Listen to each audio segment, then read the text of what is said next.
Hello, Papercut here, back with another replay review. This time we have Swishman, a Plat 1 Delhi player against China. Love me some Delhi, one of my main civs, so this is exciting for me. So Swishman posted on my Discord asking for this game where he played against, or they played, I don't want to assume anything, played against China, who went 2TC and they really struggled. As Delhi, you have kind of a few options against China. Your overproduction, your ability to make a lot of units, you can kind of play this out in two ways. I've seen this played a couple ways, and myself as Delhi, I played this a couple ways that can really work out. If you let China 2TC and get whatever they want, like they have resources, they're setting up farms in the back, you will lose. Because their eco will just be so much better than yours, and eventually you'll run out of berries, and you will die.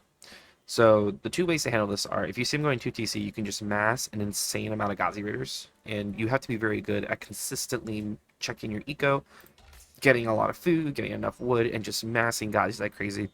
Once he starts making a lot of spears, you then mass an insane amount of archers, and you pen them in. Your goal is that he's dropping his second TC next to his original TC, and he never leaves this opening area. He might set up a spot with the Barbican, either protecting his gold, or in this case, protecting his berries. Whichever one he doesn't protect, you are just constantly harassing. He should never be allowed to get the berries back here. He should never be allowed to get the steer. Eventually, he will just be resource starved and die. I know because I have had that happen to me playing as China. So one is you just go all in feudal.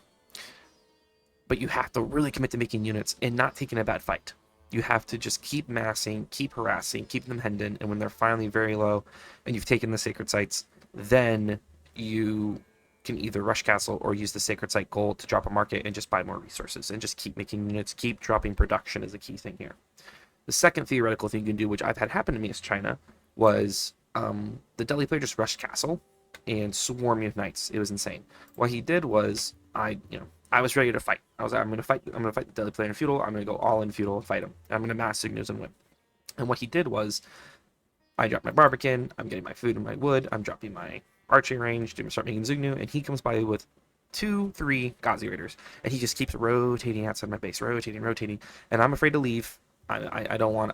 I'm thinking, okay, he's gonna all of a sudden have more Ghazi Raiders. I'm not scouting that well, admittedly, but I'm just assuming he's making units. He starts taking the sacred sites, and uh, and taking the sacred site timing is really key here. You want to make sure the second you unlock the ability to get the sacred sites, your scholars are there taking them. Whichever one you take, you should do 2 at a time, hypothetically, and then the middle scholar goes down to the south.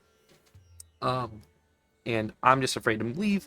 Basically, he made only 3 units, got on the sacred sites, moved villagers to gold and food, and rushed castle.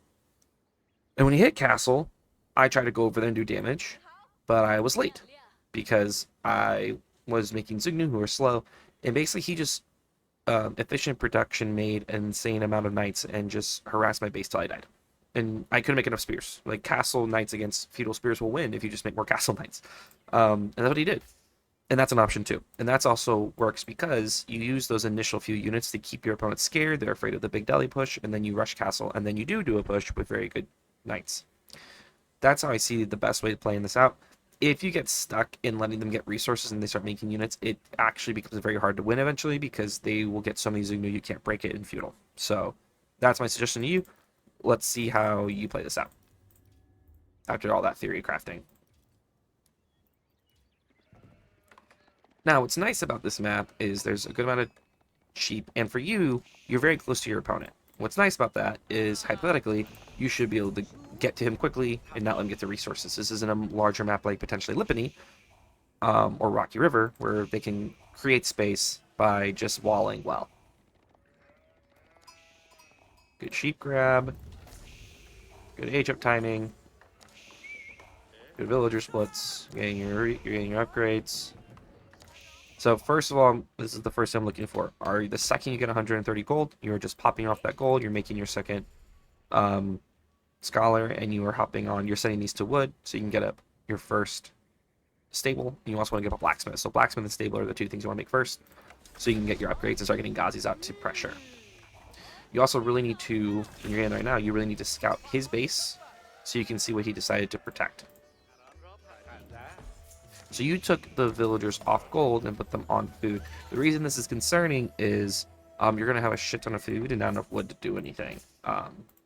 So you're going to constantly be low on wood to make gazis and make houses, which means you won't be able to make up barracks or things like that. So I actually take the 3 villagers off gold and send them to wood, and I actually have them finish up the straggler trees so they're not wasted. I also would have dropped off my sheep on when I passed here. You can just drop them right here and walk them in, because I don't want to have to bring my scout back. I want my scout to just be scouting his spot. Okay, so this is good. So far you see that he is not on the berry, so he's really tucked in. And you're going to come around and you're going to see he's dropping the barbican right next to his gold and protecting this wood line.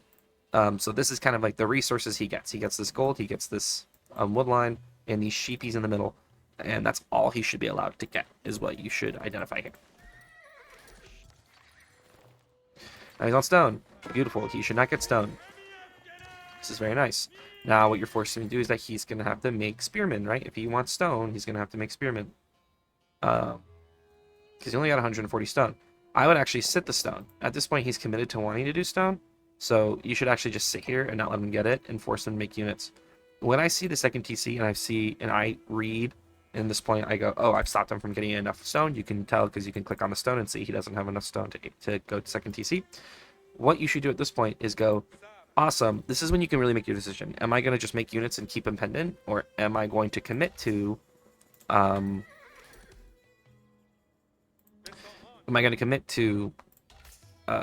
like going castle, like grabbing the sacred sites and rushing castle.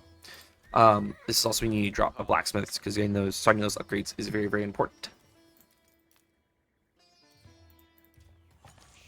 Once again, if you're going to go all in, this is when you literally never stop making gazis. You need so many gazis. You should not have lost the gazi there. That was kind of a waste. Cool, you destroy the stone mine. Basically, at this point, what you need is coverage. Like, you want to make sure he doesn't slip out anywhere. So I would basically send 1 gazi to this stone. I'd send 1 gazi around onto this berries. I'd send 1 gazi to this goal, like to this area right here. And I'm just going to sit here. And I'm going to wait. Where did he get the stone from? So he snuck out to this stone over here. And which was completely preventable. All you had to do, like, if you knew he wanted stone, just split off your gazis into the other stone areas. Like, if for example, if he had barbicaned his stone, which is often what you would see. Like, if I was him, I would have barbicaned this, because I wanted to protect the berries and the stone, get my second TC. Or barbican this, because I want more of the wood line and these berries. Then if you know he needs something, you split your units around the area to catch when he goes there. You don't, you want to split them evenly, but it would have been nice if you know he wants stone and you caught him getting it. You should have immediately just checked the other stone. You could have checked this one and this one, and you would have caught him not getting the second TC up. But even though he got the second TC up, it's fine as long as he cannot leave, because he will be so food hungry. He will really struggle. Where's your scout? Did you lose your scout? I think you did. It's right here. Your scout needs to be up here. In fact, since you can make units so quickly, I would have potentially just I would have made 2 more scouts. I would have dropped a scout in the back and a scout over here. And just knowing what he's doing is really important. I think, even recently, watching replay reviews, there are so many times I'm like, man, a lack of scouting is killing this person. Because not knowing what your opponent is doing really, really sucks. So make sure you're doing that. And if you're going to go all in, you might as well, as you're researching blacksmith, you're going to want arrow defense, because he's going to go, he is going to go, Zugnu. I would have actually not done the second archery range. I would have done 2 blacksmiths. My first one blacksmith is doing siege engineering, so I can melee drop rams and go, and the other blacksmith is doing arrow defense, so the Zugnus do less damage. But this is a very winnable game. Just don't let them get resources. I like that you're splitting. Okay, so immediately you see how he's doing this little wall literally just to protect this space back here. So like, he shouldn't be allowed to get this. I see you're already going to go check it. I really, really hope we are not unnecessarily diving. This is a good little poke of your archers right here, but really, a scout here is massive. A scout here just allows you to see this and not let it happen. Hell, you could even, when you see that his space is so confined, you could drop a tower here and already ruin his day. There's so many ways that you can just close him off right here. The key is, yeah, don't run in. So you're actually helping him with these dives. Yes, you killed that Zugnu, but he is getting free shots of his barbican. And as much as possible, you want to keep your military together, because you don't want him to get to freely kill your archers or things like that. So I'd want your military stationed here with like a scout over here to catch him trying to leave. You just got all 3 sacred sites, and now this is when a decision point again, because when you finally get all 3 sacred sites, you have a decision to make as Delhi, which is, do I drop a market and invest my gold into resources, or do I rush castle? And honestly, rushing castle probably wins you this game here. You can just drop 5 barracks, mass men at arms, and go for it. But you have a really good position here. He is stuck. He has to make farms in a very cramped space. All you have to do is like drop a tower and then mass Ghazis and archers, and you will be fine. Just, you cannot let him break out. You can't let him leave. But dropping that market to buy resources is huge. I love that you're dropping more production, though. This is really important. I would have dropped another stable, potentially. Dropping the market, beautiful. Burning this. It's your vision, man. Like, really, it is your vision. Make more scouts. Drop a tower. Do something so you see what's happening, because your opponent should not be allowed to set up without you seeing. Okay, so he's massing Zugnu. And this is where going castle potentially is really powerful, because if he masses Zugnu and then you go pure knights, he dies. If he masses Zugnu and you go pure men at arms, he dies. This is your kind of chance here to do that. He is basically holding on by the skin of his teeth. And once again, if you tower even here, the TC range is not that big. If you drop a tower here and upgrade it, it's shooting the villagers on the farms here. If you drop a tower here and upgrade it, it's shooting the villagers in the wood line. You have so many ways to really ruin this guy's day. If you just got to keep him hemmed in. He's very close, but please bring your units up here. You could even be really trolly and wall him in, like just wall from here to here to here to here all the way around, so he can't leave. But bring your units up here. This is the spot. You notice he's sitting right here with nothing. Just bring your units up. I'm glad you're rallying to wood. Okay, so his goal here is like, if I just make enough Zugnu, he can't push me, which in a way, he's not wrong. What he'll probably do, look at this. He's building a granary at the front. How are you allowing him to do this? What do you see? It's your vision. It's so much your vision. It's just, right now you're letting them set up right in front of you. And also what's happening is you keep splitting your forces, so he could bring his massive Zugnu and kill this army of Ghazis. All your units are right here. Just walk him forward. You have 49 military units. He has 27. If you walk your military over, 1, you're killing all of this. 2, you walk in and you kill most of his villagers. Like, he cannot stop you at this point. You've massed enough military. But you're being very passive. Do you see the farm? He's making farms right in front of you. You take this fight. This is a completely unnecessary fight. You're losing Ghazis. You run away. Push! You have all these units here. What are they doing? You just let him set up granaries that he cannot protect. Like, he cannot protect this stuff. None of this should be used. His wood line is officially outside of TC range. All it requires is for you to have, like, you basically gave him all this space and said, go ahead and set up your farms. I don't know why. Part of it is scouting. You got sucked into this one spot right here and didn't realize I have all my units right here. If I just walked up and attacked, I win. If you dropped, you're about to get it. If you drop 3 rams and push, you probably win. But you have to actually do it and just keep making units. You stopped making units too. You have all these resources. You could be making units. You're not making units. How do I know this? Well, I see it. I visually see it. You see this, right?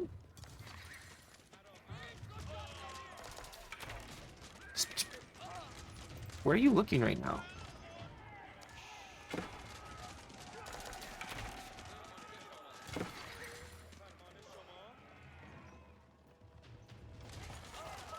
So what happened here is a classic aggressive mistake. You're trying to hem him in, you're trying to keep him off resources. Guessing he should rush these berries right now if he's him. But you made a classic mistake of you kept running around, and 1, you stopped making military. You have all this production, you're not making military. You just are now. But you're only making Ghazis out of 1 production building. You could drop 3 more production buildings. You have all these resources that you're not using, all this gold, all this food. I think you spent too much time walling in the sacred sites, which took some of your APM. But if this resources were units, you wipe him right now. Easy. Since you were so distracted on other things that didn't matter, you didn't focus on the main goal, which is don't let him have resources. He should not be on these. And he has to defend this now. Like, he can't lose this food. But if you just kept making units, you win this. But you stopped making units. That's the core issue.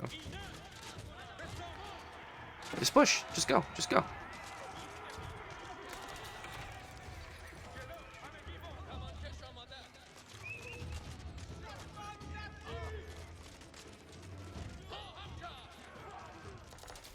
Just keep making units.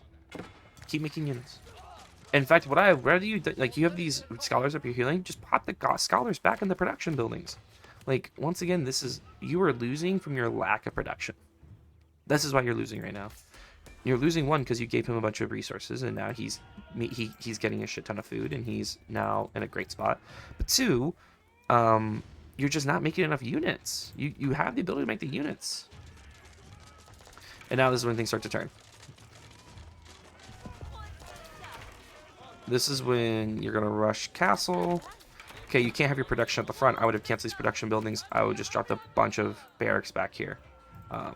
And put scholars in them for efficient production. Because if he walks in, he just cancels the production here. Good, good.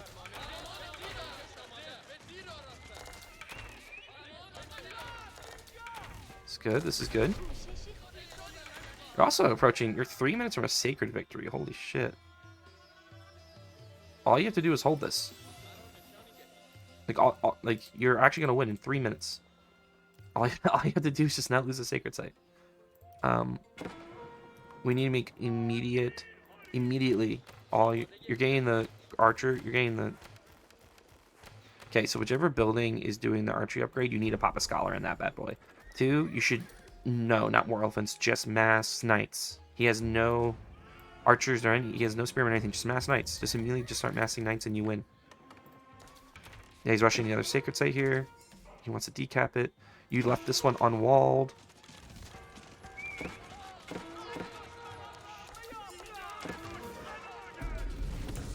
You didn't wall this one all the way. Oh my god. But you why didn't you just wall this? This is you actually win. You actually win. Why are you making crossbows?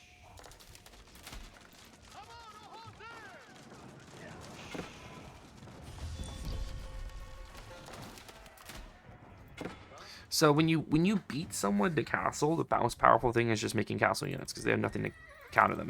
If you just drop 3 barracks and put scholars in them and just make men at arms, you walk over him and you win. Now he decapped, now he hit castle, and now you lose because he set up his farms. No, GG. Alright, so overall, you did not hold to the most important principle of aggressive play, which is you cannot let your opponent break out. Because look at him now. This is insane. You had him nestled in this pocket of no resources. He had just wood, and he was making desperate farms. You had units, and you did 2 things that lost you the game. One, you stopped scouting, and you didn't notice him setting up these front farms, which you easily could have cut off with units. So scouting is very, very important here. 2, you gave up on just being aggressive and feudal.